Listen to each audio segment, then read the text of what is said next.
can everybody hear me okay? Sarah and Christy can tell me if there's any technical problems as we go. First, I'm really pleased to be invited to talk about this with you today. Number one, because I'm a nerd and I love this stuff, but also because there's a lot of professionals in this group that I really admire and respect. So it's pretty cool that to be invited. You know, it's really important to me that this is as valuable as it possibly can be for everyone. So I'm going to leave plenty of time for Q&A. So be thinking about that as I'm going through a few ideas here that are brief. And then once that's done, I'd really like to just have a conversation with everyone about their burning questions as it relates to video in their marketing mix. And Christy and Sarah are going to keep track of those questions for me. So you can actually just drop those in the chat as they come up, or you can hold them to the end, whatever you'd like. So I'm going to share my screen. I do have some slides. If this doesn't work, shout at me. Can everybody see that all right? All good, Josh. Okay, so first I want to start with kind of the state of play as when it comes to video in your overall marketing mix. So this is fairly recent data from HubSpot. They do their own survey every year. So this is data from late 2019. And this shows that of all of the areas of content strategy, this is a survey of marketers. It's showing what they're putting the most focus, attention, and investment into. And you can see there that video is now the #1 form of media used in content strategy among marketers surveyed. They're spending more time and investment on it than anything else. So, why is that? There's good reason for that. Let's see.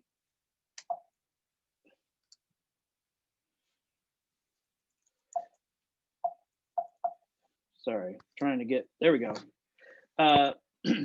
So this is more data just in the last couple of years. Actually in 2021, this first one, according to Cisco, is that 80% of all internet traffic now is video. That's significant, and it's been increasing dramatically in recent years and expected to continue to.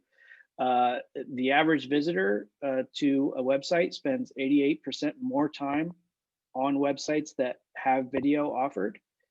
And video on social generates 12 times more shares than text and images combined.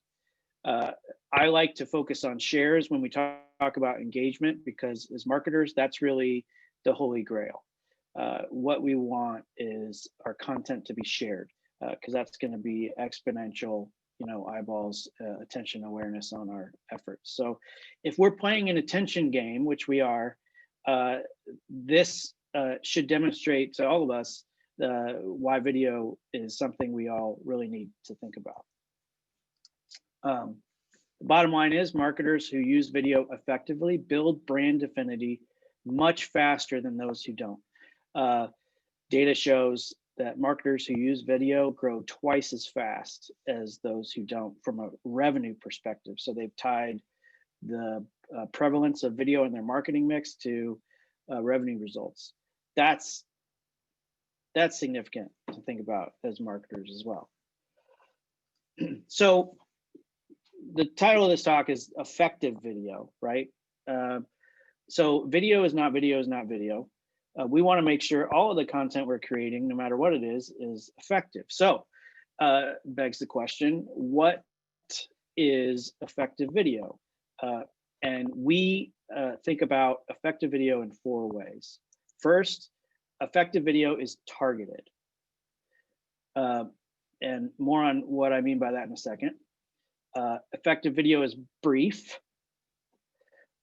It's authentic and valuable to the viewer.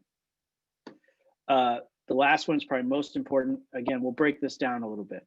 So what do we mean by targeted?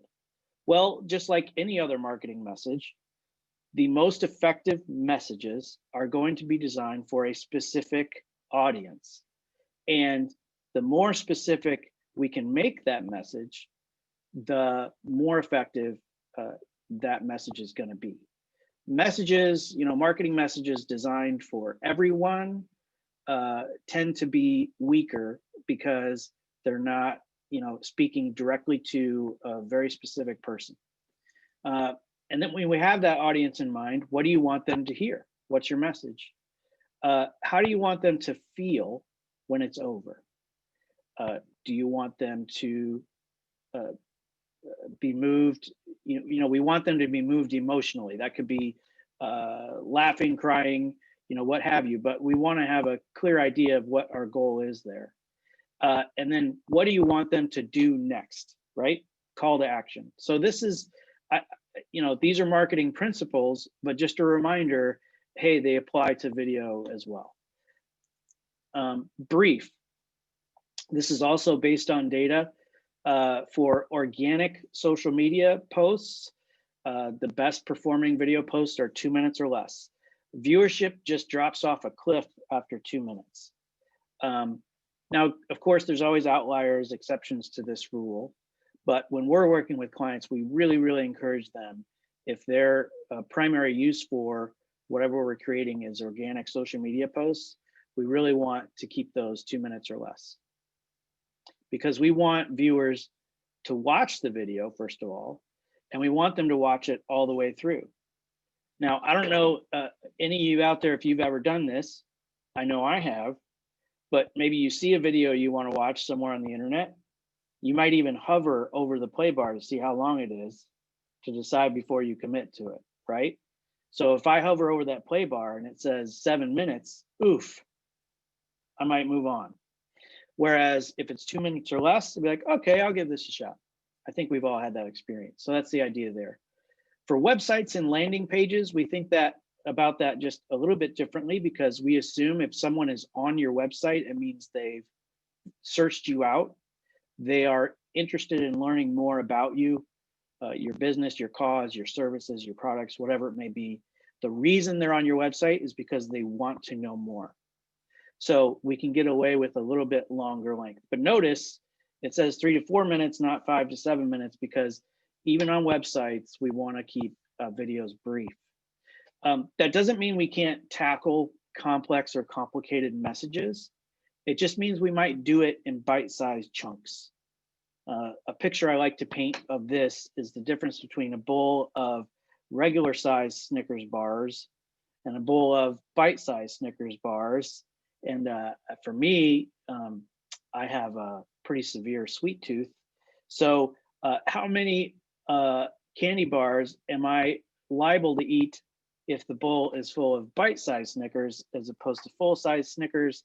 Probably more, because we're telling ourselves it's not a real candy bar because it's just a bite size, right? So that's the idea. Maybe we tackle a message in bite-sized chunks. Maybe it's a series of videos rather than just one video.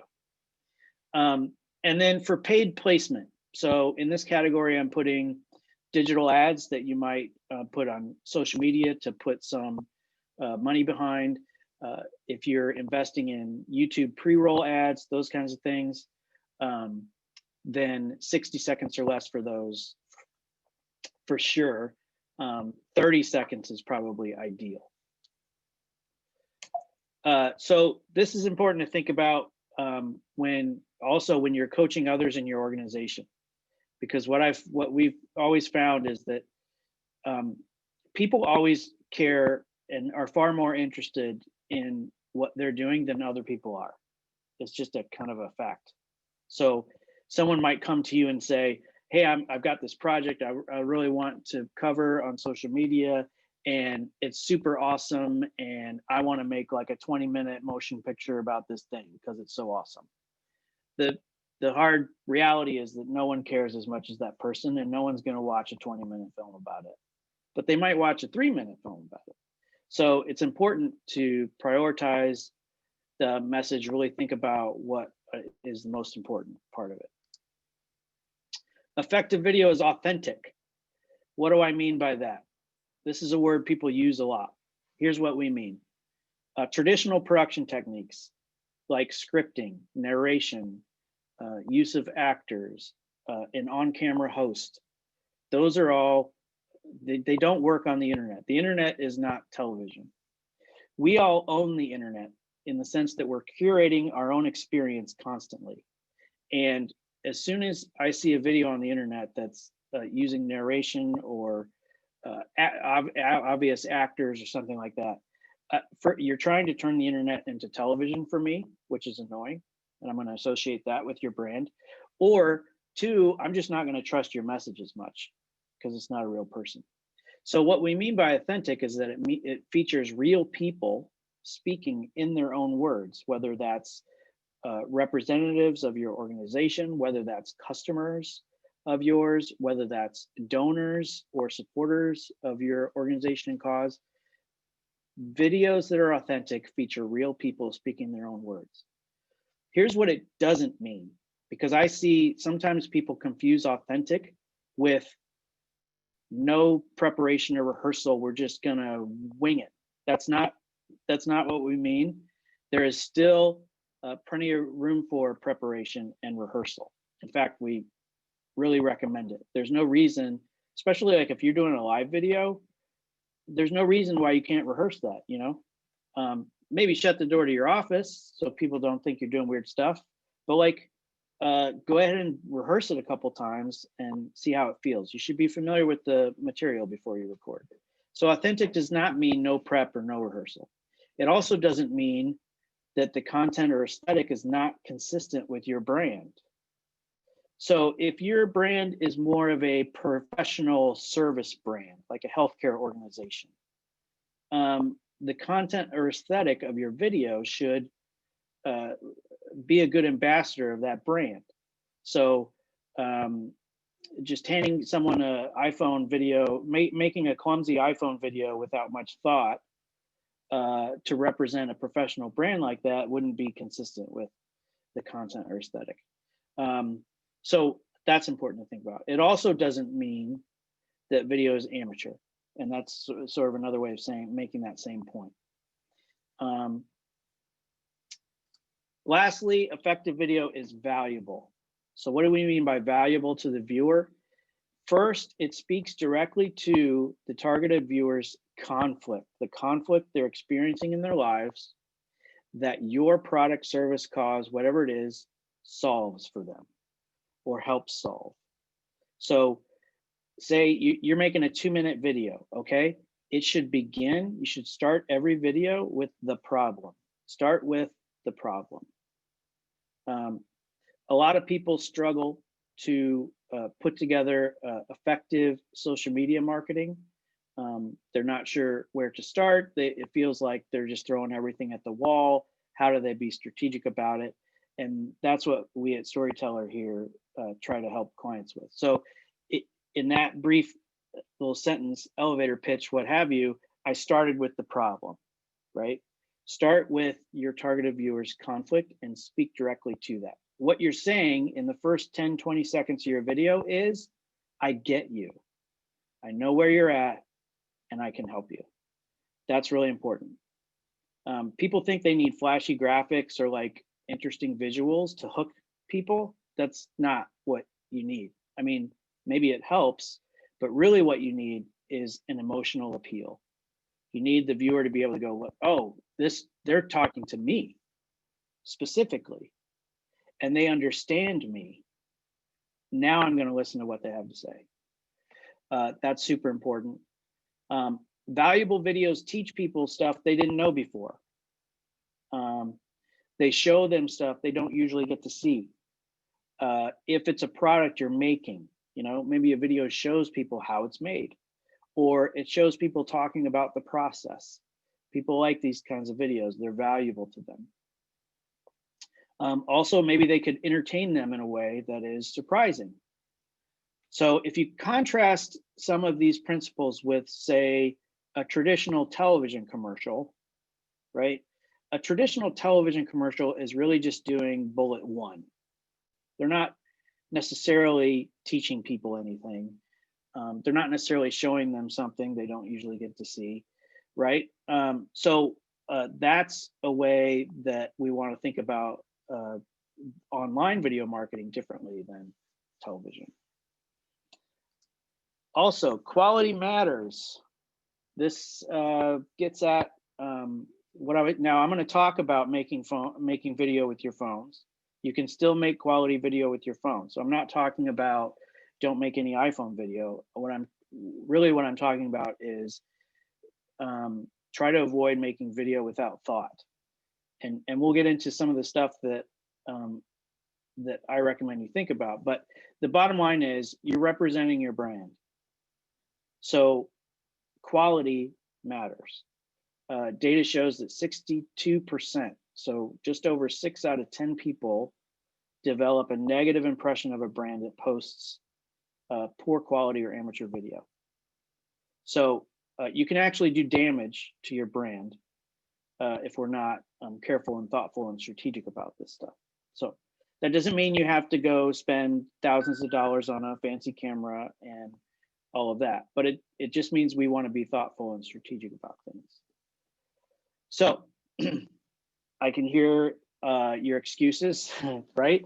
We all have these excuses. So, well, I don't have the budget or I can't afford to hire a professional to do video for me.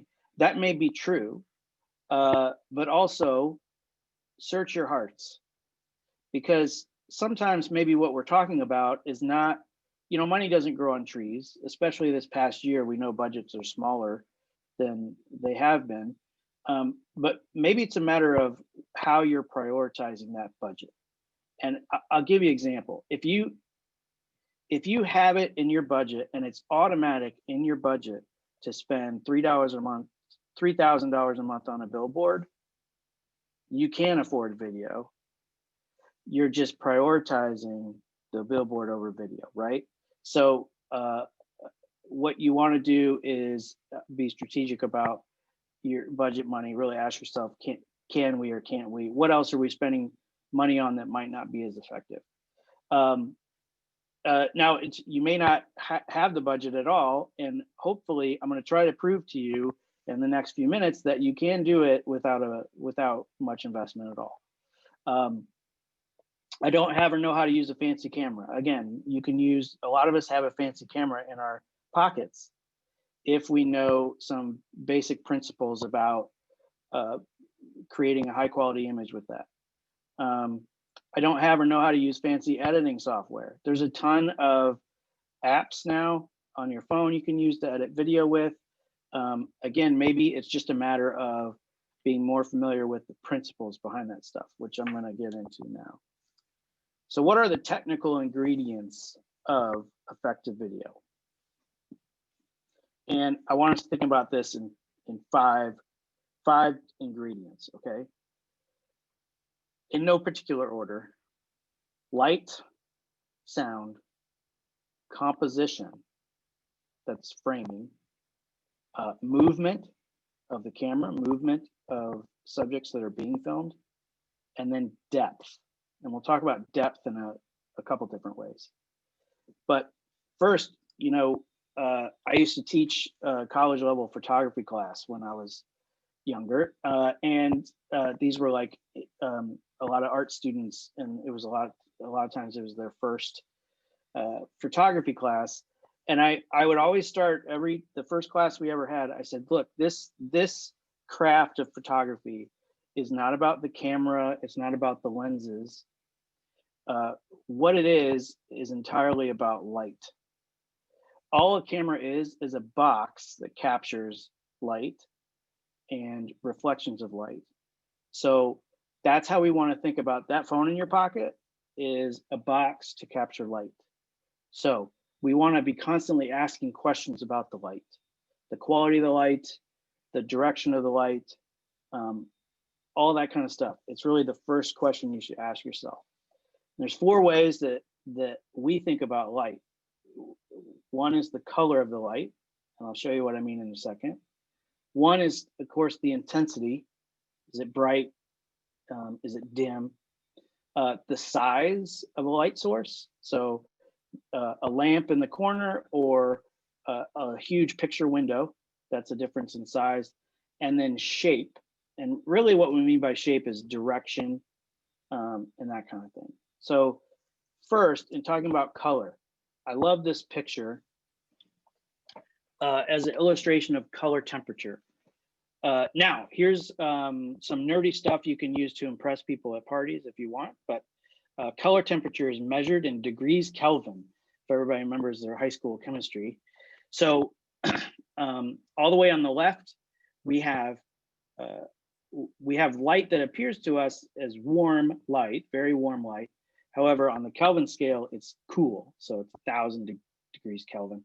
And then all the way on the right is light that appears cool to us, that is 10,000 degrees Kelvin. So here's the important takeaway from this. All the way on the left is warm white. That's going to be like tungsten bulbs, like old school bulbs, lamp light.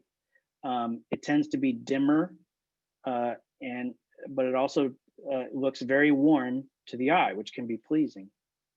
And then all the way over on the right is like fluorescent light. This is the hideous lights that are probably in the ceiling of all your office buildings, that the first thing we do when we arrive to start filming is turn them off, okay? Because light it's all about skin tones for us. And skin tones under fluorescent lights just look terrible. Humans are just not designed to look nice under fluorescent light. So that's something to keep in mind when you're shooting. Now, right in the middle there, 5,000, 6,000, right at about 5,500 degrees Kelvin, that nice white light, that is daylight. Now, if any of you are photographers, you guys already know this stuff, or if you hang out with photographers, you might hear them talk about getting their subjects in daylight. Why is that? Well, because skin tones look the most flattering in daylight. So our goal when we're lighting a video is to get to daylight somehow, whether we're using a fixture or whether we're using a natural light, like through a window. Ideally, we want to get to natural daylight to shoot our videos in. So that's color temperature. Here is a way, I found this image to talk about intensity, size, and shape. So light, the direction matters. So this obviously is a portrait of a young woman, and she looks really nice, very flattering shape of the light here that this photographer has created. They've accomplished that by, notice, not using the overheads. So if you're doing an iPhone video in your office and you don't have any windows in there and the only light you have is your overhead fluorescence, you're going to look terrible in there. So we want to try to get to daylight, and we want to try to get to a large light source. So the larger the light source, the softer, the more flattering the light is. The smaller the light source, the less flattering, more direct the light is. We have a rule in filmmaking that we never want to light anything or anyone directly. So in this setup, for example, you can see the light fixture has a huge softbox on it. That is between the fixture and the subject. So they're not lighting her directly. They're using the softbox to make the light source larger and to diffuse it a little bit so it's softer. Also, the direction is, it's off to one side of her, which is what creates that nice modeling on the face. You could do either side to achieve that kind of thing. So that's like the most basic way to think about light. And I actually drew this, which might give you some indication of why I'm a filmmaker and not a artist. But this could be like a typical, say you're shooting a senior leader at your organization, providing an update or a message to people that care about it on social media. You could set them up in an office or a conference room. Hopefully there's some windows nearby. Turn off the overhead lights, turn off the fluorescent lights, and just use that window light. And you want to create these arrows that say distance. You want to think about your subject's distance to the background and the distance to the camera. The more separation you can get between the subject and the background, the more depth there will be to the image and the more pleasing that image will be. So this is like the very basic, simple sort of setup. And I mean, the light, the fixture, it doesn't even have to be a fixture. It could be a window. It could be any, light source. Sound. Sound is super important, and it's important no matter what you're doing. But I mean, I've seen some very good visual work from professionals out there, and it's obvious that they've made the sound kind of is like an afterthought. So in terms of improving the quality of your videos, this is something you can do that will make them better almost instantly.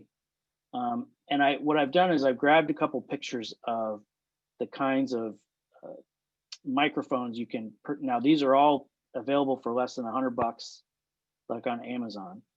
And there's a couple different types here represented. All the way on the left is a lavalier microphone that you'd actually clip to whomever is speaking. And that's designed to be plugged into your phone if you have a mic jack, right? And then there are tons of apps for recording, but like the app now that comes standard on the iPhone for recording will default to this microphone. So there's that. And then the second picture is a short shotgun microphone, is sort of the slang term for it. It has a little lightning port on it, you can see, that plugs into the lightning part. And then on the right, they also make a version that will plug into headphone jacks if your phone have headphone jacks. And this should work with, no matter if you have a iPhone or if you have an Android, this should work. Now, the advantage of the lavalier is it's clipped to the person's lapel right by their mouth. So the audio is going to be way better. And any background noise is going to be cut down quite a bit. However, the pickup pattern of that microphone is omnidirectional, just like the onboard microphone in your phone is omnidirectional. It's designed actually to pick up sounds from all around it. Whereas this short shotgun microphone is directional, which means it's designed to pick up what it's pointing at. So if you're in a noisy environment and you put that on the phone, and you point it at yourself or at a subject making the video, it's going to sound much better than just relying on the onboard microphone that comes, on the phone. Also, when it comes to sound, I mean, you want to, if someone's recording a speaking part for your video, you want to try to get it into a room or a situation you can control. So rooms with doors on them. If there's a way to turn off, air handlers overhead or thermostats, so they're not making noise. But you want to think about the environment and how you can eliminate any noise in the background that might be a distraction. Composition. This is just a brief visual of the rule of thirds in action. And again, if you're a photographer or if you hang out with photographers, you've heard this phrase before, the rule of thirds. And really what this is about is composing your image in such a way that directs the viewer's eye. So the human brain does not like to be confused. It likes order and it likes predictability. So when you frame, when you compose a shot like what is pictured here, the brain doesn't have to think too hard about what it's supposed to be looking at, right?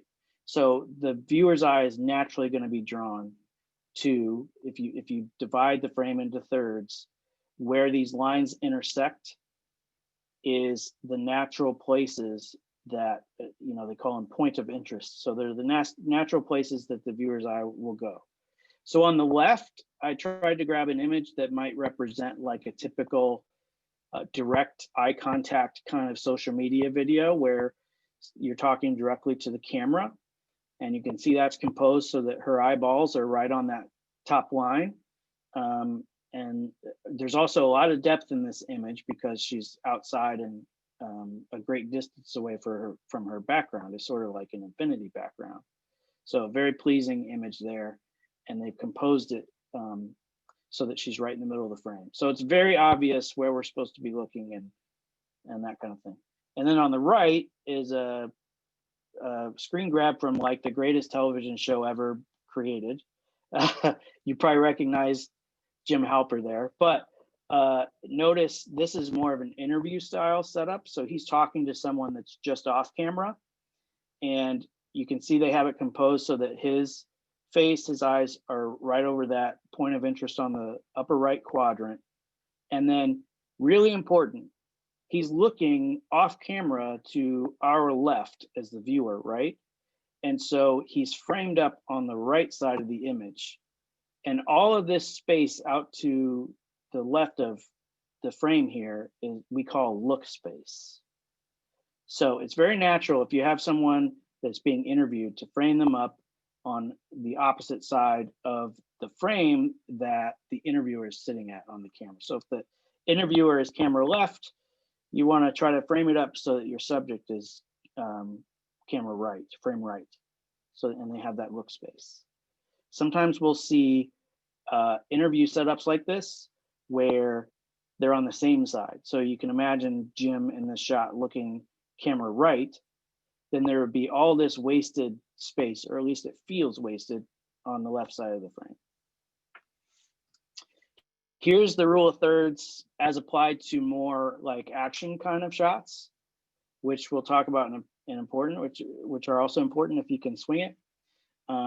So again, on the left, a little boy playing with his plane. He is framed up on the left.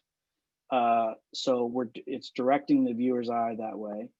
And then on the right, this is a really great example because they've composed the shot.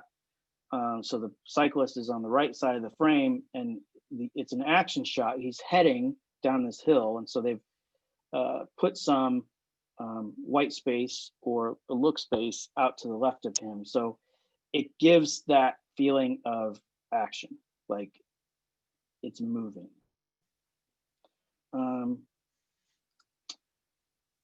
Next, we talk about movement.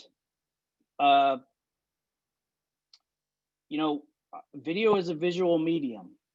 So we want to move, we want the camera to be moving, or we want the action in the frame to be moving, as much as possible, particularly when we're just filming action footage of an event or something like that. So you want to think about movement, like setting up a tripod in the corner of a room and just shooting the entire room. We've all seen those videos. Pretty boring. There's no movement, nothing going on. So these are some tools, again, available on Amazon for $100 or less. All the way on the left, everybody's pretty familiar with the selfie stick, I think. You can use that to stabilize your phone. And then, movement also means, not to confuse you, but like movement also means no movement sometimes. So if you're filming a senior leader in your organization making an important message to stakeholders for social media, you might not want to shoot that handheld. You shoot that handheld, the camera's all shaky, right? So here's just a very basic tripod with a little mount for your camera you can put on there to stabilize the image. In the middle is what we call a gimbal. Sarah is like a super expert at iPhone gimbals, I've heard. So this has a little mount for the phone. And what's great about this is it has actual motors in it. And it stabilizes the camera as you walk. So you can walk through a space, say you're doing a tour video or something like that, and it's not going to be all jumpy as if it would be if you shot handheld. It's going to stabilize the camera for you. So gimbals are really cool. Again, I think this one is $100, no joke, on Amazon. And then all the way on the right is a picture of garlic.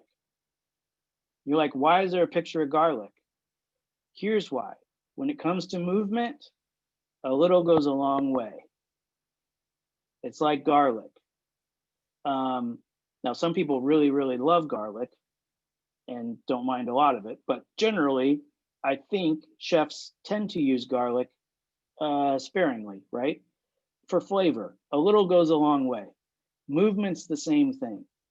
If you subject people to a 2-minute Blair Witch video, they're not gonna watch it. They're gonna be like, this is like chaotic. So when you want to be thoughtful about your movement, you want to be deliberate, is probably a good word. Deliberate, methodical movements are best. Depth. Here's another rule. Again, with the idea that video is a visual medium. If you tell me something in the video, or if a part of their message, someone's saying something, to the extent that you can, show it too. And you can show it with basic editing software at the same time the viewer is hearing about it. So this is a screenshot from one of our recent actual projects. I picked this one because of the dog, obviously, because I love dogs. And what I want you to notice here is on the bottom, this is from editing software. And in terms of how editing software works, it's not really that different. What you're seeing here is not really that different from an app you might use on your phone. What you're going to have, and what you see underneath the image of the dog there, is what we call the timeline. This is literally where we're assembling and laying out our video clips that are going to make our video. And there are tracks on the timeline. The top 2 tracks you see that are blue, pale blue, are video tracks. So in this case, you can see where the cursor is. There's an interview with someone underneath this picture of the dog. And they're talking about community events in Springfield. This image was actually taken at Bites on the Boulevard before the apocalypse. So what we're doing here is creating depth, because as the person being interviewed is talking about community events and how great they are in Springfield, we're showing a dog enjoying one of those events. And there's several other clips around this one of others, kids running around, blowing bubbles, things like that. So that creates depth. And what we're doing is the person that was interviewed separately is telling us about this idea, this event, whatever it is. And at the same time, we're showing it. And you can see, practically speaking, in the editing software, you just put one clip on top of the other. You know, editing software varies in terms of the feature set and like how advanced you can get, but the concept is the same. Even if you're using an app on your phone to do it, or a desktop app, the concept is the same. And lastly, I have a couple resources that I really like if you want to go super deep with this stuff. One is a book called Shot by Shot that's been around forever. It's like the Bible of composition and film language in terms of building sequences. It's a really great resource. There's a lot of illustrations in there.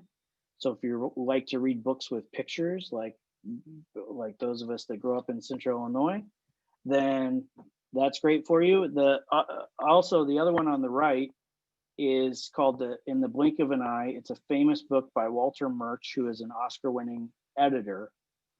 And he talks a lot in that book about the theory around film language and cutting sequences together and just making more compelling, visually compelling film and video. So those are 2 really great resources for that if you want to go deeper. Also, it'll help you look cool. Like if you put it on your bookshelf in your office and you have meetings in there, people will be like, "Oh, they're like studying filmmaking, right?" Here's an example of an editing app that's available like for your phone that can do some of the stuff we've been talking about. It's actually an Adobe product. So if your organization is already subscribes to Adobe products, you can get this for free, I think. And I think there's even a free version for those that don't have a subscription to Adobe. But I'm also just using this as an example. There's a ton of these. I mean, Apple has iMovie. Some of you probably already used that. And there's just as many options or apps for Android as well. So there's a lot of these. You can try them out, read reviews, see what's going to work best for you. I mean, I have the highest confidence in this Adobe app because it's the products we use. And again, if your organization already subscribes to that, I think you can get it for free. So it's possible to shoot and edit all of your video on your phone and not have to use anything else. Also, in terms of like, okay, I made a video, like what should we be thinking about in terms of delivery? This is also from the same HubSpot research data. It's showing that the highest use channel for video is Facebook, followed by the company website. If you think about it, most people, if they want to learn more about you, or if they want to learn more about your products or services, how you can help them or how they can help you, they're going to Google you. I mean, just think about your own behavior. Do you bother remembering people's website addresses? I mean, I do sometimes, but most of the time I'm just going to Google them. Or I'm going to try to find them on social media. Associated Women in Communications on Facebook. I'm going to try to find your Facebook page. So the question we should ask as marketers is, if that's what's going on now, what are people finding when they get there? And you can see other marketers are using video a ton on Facebook, Instagram, and on their company website. What types of videos should I make? We've identified here, these are 7 types of videos that people watch and share the most. So these kinds of videos are very popular. And if you think back to what we talked about in terms of making sure your videos are valuable, this is what we're talking about there. So tips and tricks, again, teaching people things they don't know. You're an HVAC company. What are the top 5, furnace maintenance tasks I should do as a homeowner every year? Those kinds of videos, very popular. Everyone loves good life hacks. Staff profiles. You have a particularly interesting person doing particularly interesting things, doing a profile on that, doing a little story on them and what they do every day. Event recaps. Pre-COVID, it'd be like you have an event, you send out invitations, half the people don't show up. Well, you can post a video recap of that event so that those that didn't have the opportunity to attend can feel the FOMO that they deserve and can get an idea of what happened while they weren't there. Product demos, if you have a specific product. My favorite example of this is Zappos. I don't know if you've ever bought shoes on Zappos, but every single pair of shoes you could buy on Zappos, they have like a 15-second clip of a real person holding the shoes in their hands, manipulating the shoes, putting them on their feet, walking around, talking about them. So those are popular. Behind the scenes videos, again, showing people things they don't usually get to see. We love that stuff. Your brand story. This is, if you've written copy for your website that's about your company, your brand, your cause, and what the mission is, this is just a video version of that. Why? Because far more people are going to click play on a video than they are going to read any of that stuff. So that's what a brand story is. That's really great for like websites and landing pages. And then, of course, the most powerful marketing tool there ever has been and ever will be customer testimonials. If you're a nonprofit or a cause, donor testimonials, this is why I've chosen to support, and this is why I think you should too. That stuff can be really powerful, and video is a natural medium for that stuff if you can get people to do it. So I promised to be brief. I don't know how brief that actually was. 20 minutes? 15 minutes? That's pretty good. A little longer, Josh. You were great, though. What time is it? It's 12:50. Oh, it's 50 minutes. Yeah. Apologies. That's okay. I think it was really good information, and I think everybody appreciates you joining us and sharing your thoughts. I personally picked up a few tips for my gimbaling, which I just learned what that word was the other day. So a couple of questions that maybe we can answer quickly. You showed us a lot of things that are things we can buy on Amazon. Is there a particular brand of inexpensive light that you would recommend for maybe under $100 for using video in your home? I don't have a specific brand. At that price point, they're all going to be pretty much the same. The deal you want to look for is not just a fixture, but some kind of modifier, like the softbox, for example, that we saw in that picture. Something you can use to diffuse the light, make it bigger and softer. And most, like if you're shopping around on Amazon for fixtures, they'll either have that option. Sometimes you have to buy it separately. But the other thing you can do is just bounce the light. Again, the rule is to never light anything directly. I used to use, when I bootstrapped this business, I used to use a painter's lamp from Lowe's as a fill light. And I went to Target and I got a white pillowcase and I covered the painter's lamp with the white pillowcase to kind of diffuse it.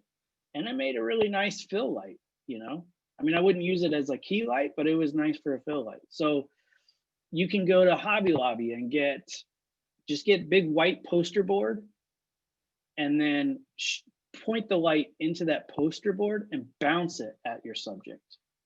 That's a way of making the light source larger and softer.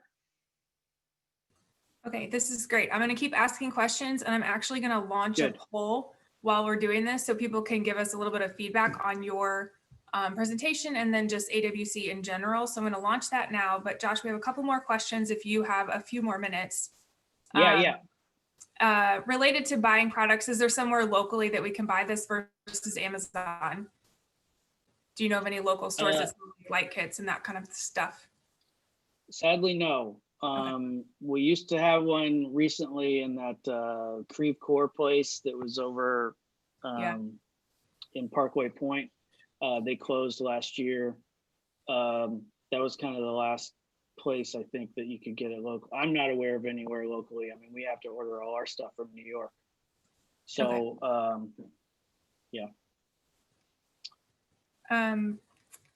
the other question is related to the apps. You talked about the Adobe app. What was the name of that? And then are there any other non-Adobe apps that you would recommend for video editing?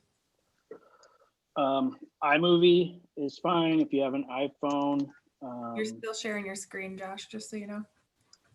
Okay, I'm looking up the Adobe app because I couldn't remember what it was called. Is it RU? Is that it? Yeah, it's called Rush. Oh, okay. RU for Rush. And it looks like they do have a free version. One other question is, if we were to hire a video crew to come do a video, how can we best prepare internally to get ready for the crew to come in? Are there any tips or tricks you would give for that? Yeah, well, hopefully, depending on who you hire, they do some work with you on that. I know we do a ton of work in pre-production because we believe that that really has the most impact on the end result is just all the planning and preparation. The simplest thing would be whoever is going to appear on camera, tell them ahead of time. I know it sounds obvious, but like you'd be surprised how many times we actually show up and people didn't know they're going to be on camera. That goes for people that are just going to be in covering footage too. You want everyone to have a heads up it's going to be happening, because cameras freak people out, especially today. I mean, they assume they're just going to be tweeted out into the universe. So that's a simple thing you can do. Also, if it's going to be, you know, someone talking or someone being interviewed, thinking about the location and all of these principles that we talked about. What is the light like in that location? What is the ambient noise like? Is it right next to the copy machine? You know, is there a refrigerator in there? All these kinds of things. Try to think about where you're going to do it first. Those are probably the top two things, in addition to knowing your message and who it's for and how you're going to use it and all that. I agree with the telling the other people, not even the interview. I tell the entire building now, because I learned that the hard way. Anybody in the building, we are coming. Definitely. People that are surprised by cameras generally have two reactions, and neither one of them is good. The first one is, what you have a camera with you, but it might as well be a rifle. They're terrified and they're going to run away. That's the first reaction, which you don't want. Number two is they're going to be way too interested in your camera and what you're doing, and they're going to be all in your business, even when you don't want them to be. So, I mean, you know this, Sarah, but like what we tell all our clients is just let everybody know that a video crew is coming, and unless they ask you to do something specific, just ignore them. It's easier said than done, but that's the advice we give. Yeah. One other question, last one I'll ask you, I guess, is if you offer any other seminars or other training opportunities through Storytellers. We don't. However, we are having internal discussions about developing some of that stuff. I think probably in the future, we're going to have courses available that basically go through all of these things that we talked about today and more. So actually, if any of you have ideas for that kind of thing, I would love to get feedback on that, because we haven't pulled the trigger. We haven't started that work. We're kind of still in development on some of that stuff, but the answer is yes. Great. All right. Well, I will say thank you, and appreciate everyone joining us for this presentation. I hope you learned some things. Josh, you have a lot of nice notes in the chat if you're not looking at those. So that's nice. Thanks to everyone for joining us. Thank you for your feedback on the poll. I'm sorry if it's not working for that one question. We'll get that tweaked for next time. This was our first go around using the poll within Zoom. So bear with us on that. Thanks so much, guys, for joining us. And Josh is available at storytellerstudios.com if you want to reach out to him. He's a great resource in the Springfield community. I'd love to give my email. My email is really easy. It's Josh at thestorytellerstudios.com, because I feel bad that I was not able to spend as much time on questions as I wanted to. So if you have questions, just shoot me an email. It's the best way to get a hold of me. All right. Sounds good. Thanks, guys, for joining us. Have a great day. Thank you.